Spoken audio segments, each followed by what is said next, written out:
This is actually an intriguing bout, and it's even more intriguing that Chris Curtis is a minus 160 favorite. Not because I don't think that he can't win, but because given the nature of Rodolfo Vieira and the style of his game, man, he comes to where, yeah, he's got to improve jab and all that good stuff, right? Jab, right hand, but what he wants to do is get you on the ground and submit you, and that's basically the name of the game. And Chris Curtis, what he wants to do is keep the fight on the feet and knock you out. So, AJ, I have a crazy prop. But before we talk about the prop, I want to talk about how Chris Curtis, man, he has exceeded expectations beyond belief, man. Look at that knockout win over Phil Hawes. Look at what he did to Brendan Allen. Now, Brendan Allen, as we've seen after fight and fight, he's very talented, 26 years old, but where we think he can go potential-wise versus how he's performing is a little bit different, right? I think that we know he's so much better than how he performs sometimes, but he's still super young, so that's neither here nor there. Chris Curtis, on the other hand, he's 34. Every fight counts. Rodolfo Vieira, he's 32. He's in the prime. Every fight counts. So let me ask you this. How does Chris Curtis circumnavigate this fight to where Rodolfo Vieira doesn't just do a blast double, take his back, and choke him out? If I'm not mistaken, I think Chris Curtis is a shorter fighter here as well, correct? He's, yes, 2 inches shorter, yeah, but he does have longer arms. So, and you said Chris Curtis has longer arms? Yeah, 75. By 2 inches. So I think it plays into it, man. He has to stay with the reach. He has to stay with the exciting, flashy kicks, and he has to fight the mind game of Rodolfo Vieira. Mm-hmm. If we all remember, man, Vieira struggles. He gets a little scared in there. Yeah. It's honestly everybody's biggest fear. The last thing you do is not want to be able to defend yourself because you're just too damn tired to lift your hands up. Mm-hmm. And that's horrifying. And I think we can always see it in Rodolfo Vieira. It always comes into play with him. Is it going to come into play in this fight? We don't know. But against a very game opponent who's going to have all the bravado, who's going to come in with all the confidence that he has, and who likes to be a flashy striker and doesn't mind going 3 rounds, it's kind of Vieira's kryptonite for this one, man. So I think he plays that card, plays the explosiveness, plays that. But at the same point, being explosive, you can get caught in those traps. So it's gonna be interesting.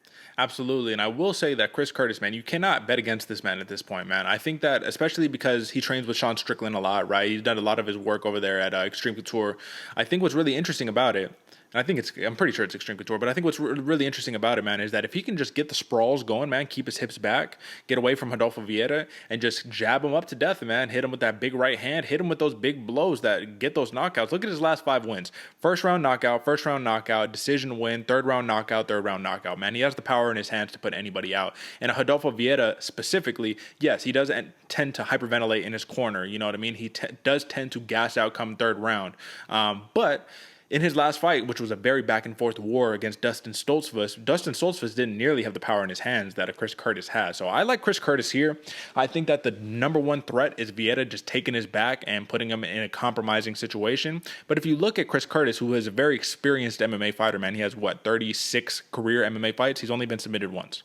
So that's definitely something to take in part right there. Minus 160 favorite on the money line is Curtis, plus 135 for Vieira. But this is the crazy thing here, AJ. Do you want to know what the TKO prop for Chris Curtis is? If you had to take a guess, what do you think it was?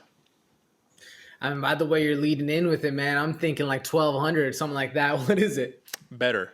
A lot better. Minus 120, brother. Minus money for a TKO for Chris Curtis. The odds makers are loving it, brother. The odds makers think that Chris Curtis gets Vieira out of there early. And I think that with his style, with his the action man style of Chris Curtis, I think that can come to fruition, man. I think that's a self-fulfilling prophecy. What do you think?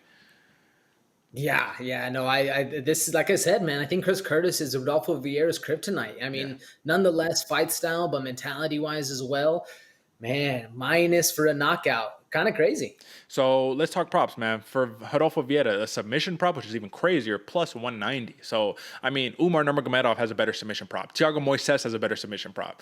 Rodolfo Vieira, plus 190 for the submission. To me, that is literally his only path to victory. I don't see any other path to victory. Other than him using his jiu-jitsu and he takes Chris Curtis's back and controls him for 4 minutes every single round. But I don't see that happening. So what do you think, man? I mean, I'll just go over the props with you. For Rodolfo Vieira, plus 1,200 for a KO, plus 700 for a decision, plus 190 for the submission. For Chris Curtis, minus 120 TKO, plus 2,000 for the submission, and plus 900 for a decision. So it's basically live and die by the finish for both of these fighters. Either a submission, someone's getting submitted, or someone's getting knocked out. Those are the two choices. What do you think is going to go down? Yeah, I mean, I think it's a Chris Curtis knockout, man, and I think it's gonna. If it doesn't come very early, I think it's gonna come late in the third round. It's kind of what I'm banking on right there. Late third round knockout, it's just so we can see a lot of fun because I feel like Rodolfo Vieira is improving that mentality aspect, but it's always in the back of your mind. It's always going to be haunting him. That's kind of crazy that he's has worse. The black belt hunter Rodolfo Vieira has worse submission odds than Thiago Moises. That's kind of crazy. Was it Moises? Yeah. Moises. So Yeah, Thiago yeah, that's Moises absolutely insane. and Umar Nurmagomedov both have better submission props than Vieira on this one. So that is pretty crazy. So, brother, I think it's fair to say, man, we just need the last thing on you. Are you going over and under, brother? You just say you're going late third round. Is that what you said? So you Going late take third round, I imagine that's the over, right? that is the over, and you're going TKO on that one, man. So it looks like for both of us. So you're just playing it a little more conservative than I am because you have, or actually, no, we're both playing it the same, right? So I have 1, 2, 3, 4 finishes. You have 4 finishes and 2 decisions, man. So we have them in different spots. It's not for the same fights, but either way, if everything goes according to how we see it playing out, then this is ultimately going to be a very, very exciting, action-packed main card on our hands.